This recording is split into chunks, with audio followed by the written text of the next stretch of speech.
ਮੇਰੇ ਵੱਲੋਂ ਤੁਸੀਂ ਸਾਰਿਆਂ ਨੂੰ ਪਿਆਰ ਭਰੀ ਸਤਿ ਸ਼੍ਰੀ ਅਕਾਲ।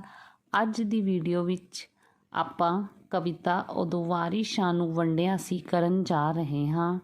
ਇਹ ਕਵਿਤਾ ISC ਬੋਰਡ ਦੁਆਰਾ ਪ੍ਰਮਾਣਿਤ ਪੁਸਤਕ ਕਾਵਿ ਕਿਆਰੀ ਦੇ ਸਫਾ ਨੰਬਰ 38 ਉੱਪਰ ਦਰਜ ਹੈ ਤੇ ਪੰਜਾਬੀ ਦੇ ਪ੍ਰਸਿੱਧ ਕਵੀ ਸੁਰਜੀਤ ਪਾਤਰ ਦੇ ਕਲਮ ਦੀ ਪ੍ਰਸਿੱਧ ਰਚਨਾ ਹੈ। ਸੁਰਜੀਤ ਪਾਤਰ ਅਜੋਕੇ ਸਮੇਂ ਦਾ ਇੱਕ ਸੂਝਵਾਨ ਤੇ ਸਮਰਥਵਾਨ ਪੰਜਾਬੀ ਕਵੀ ਹੈ ਤੇ ਇਸ ਰਚਨਾ ਵਿੱਚ ਪਿਛਲੇ ਕੁਝ ਕੁ ਵਰ੍ਹਿਆਂ ਦੌਰਾਨ ਸਾਡੇ ਆਲੇ ਦੁਆਲੇ ਵਿੱਚ ਫੈਲੀ ਫਿਰਕੂ ਨਫ਼ਰਤ ਅਤੇ ਧਰਮ ਦੇ ਨਾਂ 'ਤੇ ਵੰਡਿਆ ਪਾਉਣ ਦੀਆਂ ਕੋਸ਼ਿਸ਼ਾਂ ਪ੍ਰਤੀ ਖਬਰਦਾਰ ਕੀਤਾ ਗਿਆ ਹੈ। ਤਾਂ ਚਲੋ ਆਪਾਂ ਇਸ ਕਵਿਤਾ ਦਾ ਸਾਰ ਸ਼ੁਰੂ ਕਰਦੇ ਹਾਂ। ਕਵੀ ਇਸ ਕਵਿਤਾ ਦੇ ਆਰੰਭ ਵਿੱਚ 1947 ਦੇ ਜ਼ਖਮਾਂ ਨੂੰ ਯਾਦ ਕਰਦਾ ਹੋਇਆ ਲਿਖਦਾ ਹੈ ਕਿ 1947 ਵਿੱਚ ਫਿਰਕੇ ਅਤੇ ਧਰਮ ਦੇ ਨਾਂ 'ਤੇ ਹੋਈ ਵੰਡ 'ਤੇ ਚੋਬ ਕਰਦਾ ਹੈ ਕਿ ਉਸ ਸਮੇਂ ਫਿਰਕੂ ਨਫ਼ਰਤ ਦੇ ਅਧੀਨ ਕੇਵਲ ਧਰਤੀ ਹੀ ਨਹੀਂ ਵੰਡੀ ਗਈ ਬਲਕਿ ਪੰਜਾਬੀ ਭਾਸ਼ਾ ਵਿੱਚ ਲਿਖਣ ਵਾਲੇ ਕਿੱਸਾਕਾਰਾਂ ਵਾਰਿਸ ਸ਼ਾਹ ਨੂੰ ਵੀ ਇੱਕ ਫਿਰਕੇ ਨਾਲ ਜੋੜ ਕੇ ਵੰਡ ਦਿੱਤਾ ਗਿਆ ਸੀ। ਭਾਵ ਕਿ ਵੰਡ ਵੇਲੇ ਪੰਜਾਬੀ ਸਾਹਿਤਕਾਰਾਂ ਵੀ ਧਰਮ ਦੇ ਨਾਂ 'ਤੇ ਨਿਖੇੜ ਦਿੱਤੇ ਗਏ ਸਨ। 1947 ਵਿੱਚ ਇਸ ਦੁਖਾਂਤ ਵੰਡ ਤੋਂ ਬਾਅਦ ਵੀ ਇਹਨਾਂ ਫਿਰਕੂ ਭਾਵਨਾਵਾਂ ਦਾ ਸਾਡੇ ਆਲੇ ਦੁਆਲੇ ਵਿੱਚ ਅੰਤ ਨਹੀਂ ਹੋਇਆ।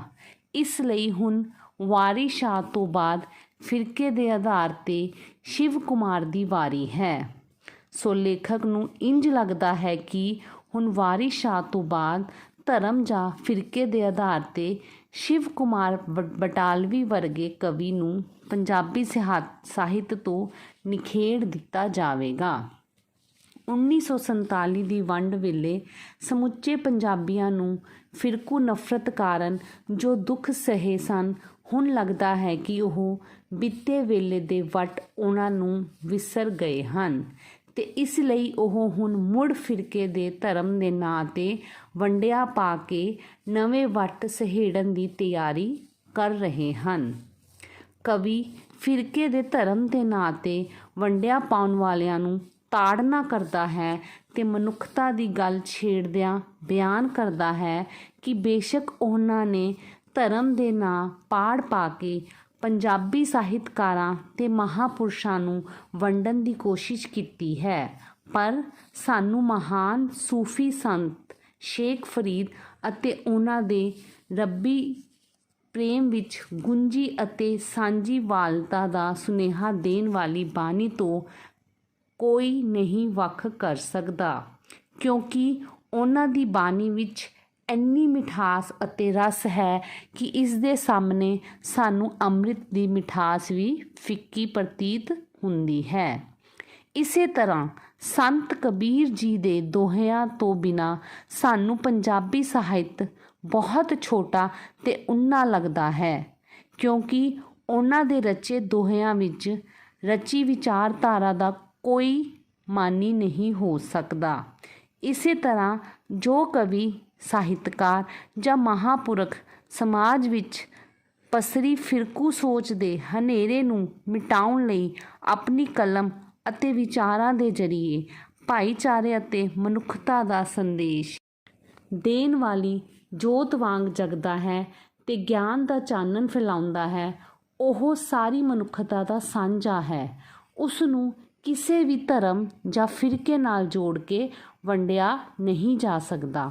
ਇਸ ਲਈ ਸਾਨੂੰ ਹਰ ਧਰਮ ਅਤੇ ਉਸ ਨਾਲ ਸੰਬੰਧਿਤ ਮਹਾਂਪੁਰਸ਼ਾਂ ਰੂਪੀ ਜੋਤ ਇੱਕੋ ਜਿਹੀ ਪਿਆਰੀ ਹੈ, ਕਿਉਂਕਿ ਇਹ ਸਭ ਸਾਂਝੀ ਵਾਲਤਾ ਦਾ ਸੁਨੇਹਾ ਦਿੰਦੀਆਂ ਹਨ।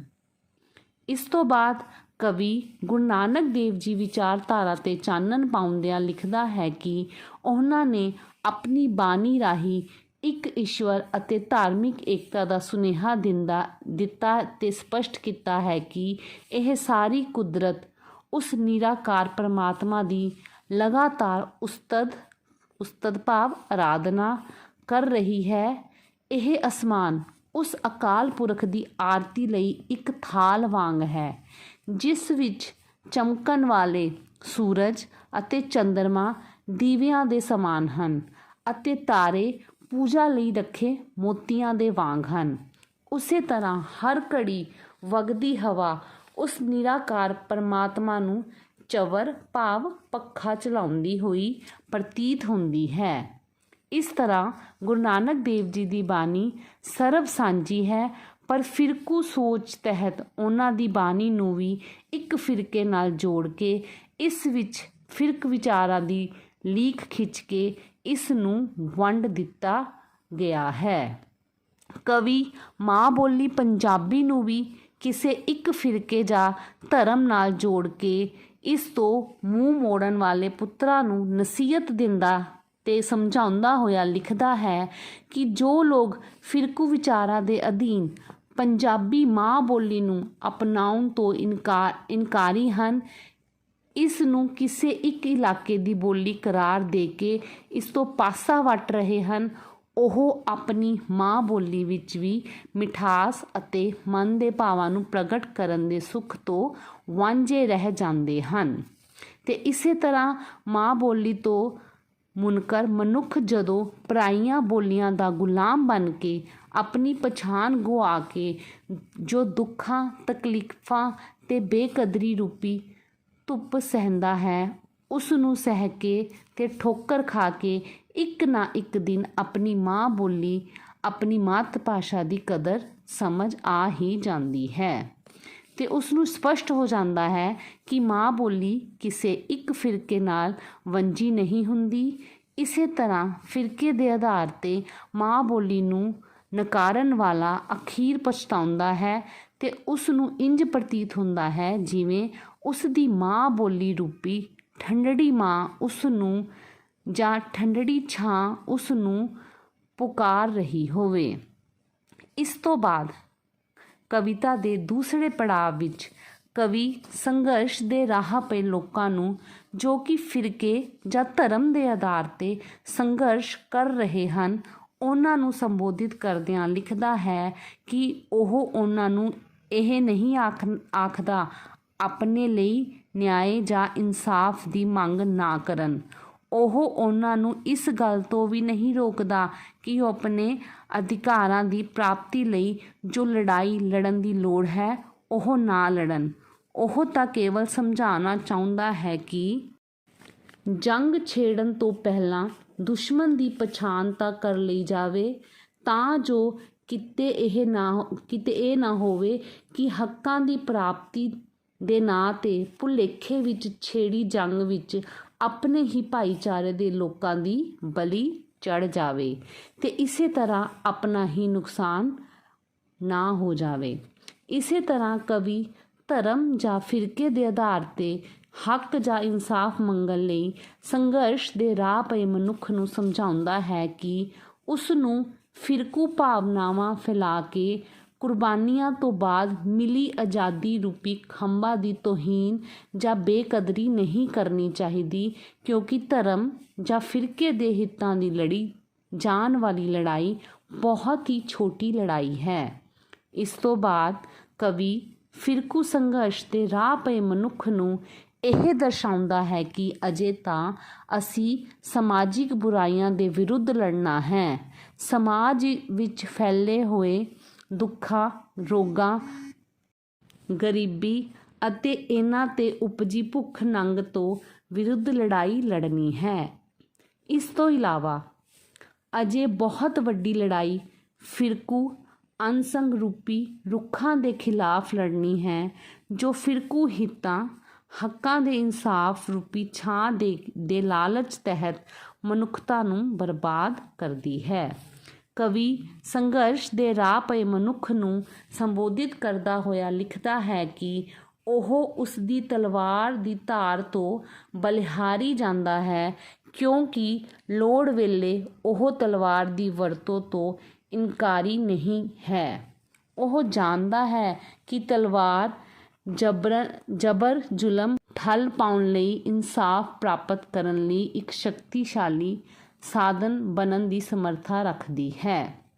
ਕਵੀ ਸੰਘਰਸ਼ ਦੇ ਰਾਹ ਪਏ ਮਨੁੱਖਾਂ ਨੂੰ ਤਾਕੀਦ ਕਰਦਾ ਹੈ ਕਿ ਉਹ ਮਨੁੱਖ ਨੂੰ ਇਨਸਾਫ ਪ੍ਰਾਪਤ ਕਰਨ ਲਈ ਆਪਣੀ ਤਲਵਾਰ ਨੂੰ ਸੰਭਾਲ ਕੇ ਅਤੇ ਚਮਕਾ ਕੇ ਰੱਖੇ ਤੇ ਇਸ ਦੀ ਧਾਰ ਨੂੰ ਤਿੱਖਾ ਕਰਕੇ ਰੱਖੇ, ਤਾਂ ਜੋ ਲੋੜ ਪੈਣ 'ਤੇ ਉਹ ਆਪਣੀ ਤਲਵਾਰ ਨੂੰ ਅੱਗ ਦੀ ਲਾਠ ਬਣਾ ਸਕੇ। ਭਾਵ ਕਿ ਤਲਵਾਰ ਰੂਪੀ ਅੱਗ ਦੀ ਲਾਠ ਦੀ ਮਦਦ ਨਾਲ ਉਹ ਜ਼ੁਲਮਾਂ ਰੂਪੀ ਹਨੇਰੇ ਨੂੰ ਦੂਰ ਕਰਕੇ ਇਨਸਾਫ ਰੂਪੀ ਚਾਨਣ ਫੈਲਾ ਸਕੇ। ਕਵੀ ਤਲਵਾਰ ਦੀ ਮਹੱਤਵਤਾ ਨੂੰ ਦਰਸਾਉਂਦਾ ਹੋਇਆ ਲਿਖਦਾ ਹੈ ਕਿ ਕਈ ਵਾਰ ਅਜਿਹਾ ਵਕਤ, ਅਜਿਹਾ ਸਮਾਂ ਵੀ ਆਉਂਦਾ ਹੈ ਕਿ ਤਲਵਾਰ ਇੱਕ ਕਲਮ ਦੇ ਧਨੀ ਲਿਖਾਰੀ ਵਾਂਗ ਸਮੇਂ ਦਾ ਇਤਿਹਾਸ ਲਿਖਦੀ ਹੈ। ਭਾਵ ਤਲਵਾਰ ਵਿੱਚ ਇੰਨੀ ਤਾਕਤ ਹੁੰਦੀ ਹੈ ਕਿ ਉਹ ਜ਼ਬਰ ਜ਼ੁਲਮ ਦਾ ਖਾਤਮਾ ਕਰਕੇ ਸਮਾਜ ਪਰਿਵਰਤਨ ਲੈ ਕੇ ਆਉਂਦੀ ਹੈ। ਕਵੀ ਇਹ ਸਮਝਾਉਂਦਾ ਹੈ ਕਿ ਹੁਣ ਸਾਨੂੰ ਆਪਣੇ ਭੂਤਕਾਲ ਵਿੱਚ ਕੀਤੀਆਂ ਭੁੱਲਾਂ ਨੂੰ ਮੁੜ ਨਹੀਂ ਦੁਹਰਾਉਣਾ ਚਾਹੀਦਾ, ਬਲਕਿ ਵਰਤਮਾਨ ਦੇ ਹਾਲਾਤਾਂ ਨੂੰ ਸਮਝਦਿਆਂ ਭਵਿੱਖ ਬਾਰੇ ਵਿਉਂਤਬੰਦੀ ਕਰਨੀ ਚਾਹੀਦੀ ਹੈ, ਕਿਉਂਕਿ ਆਉਣ ਵਾਲਾ ਸਮਾਂ ਵੀ ਕਈ ਸਮੱਸਿਆਵਾਂ ਅਤੇ ਚੁਣੌਤੀਆਂ ਨਾਲ ਭਰਿਆ ਹੋਇਆ ਹੈ। ਸਮੁੱਚੇ ਤੌਰ 'ਤੇ ਕਵੀ ਫਿਰਕੂ ਨਫ਼ਰਤ ਦੇ ਕੇ ਮਨੁੱਖੀ ਸਾਂਝ ਦੇ ਰਾਹ ਪੈ ਕੇ ਸਮੁੱਚੀ ਮਨੁੱਖਤਾ ਮੁਖਾਲਾ ਕਰਨ ਦੀ ਪ੍ਰੇਰਨਾ ਦਿੰਦਾ ਹੈ। ਤਾਂ ਇੱਥੇ ਜਿਹੜਾ ਆਪਣਾ ਉਦੋਂ ਵਾਰਿਸ ਸ਼ਾਹ ਨੂੰ ਵੰਡਿਆ ਸੀ ਕਵਿਤਾ ਦਾ ਸਾਰ ਖਤਮ ਹੁੰਦਾ ਹੈ। ਧੰਨਵਾਦ।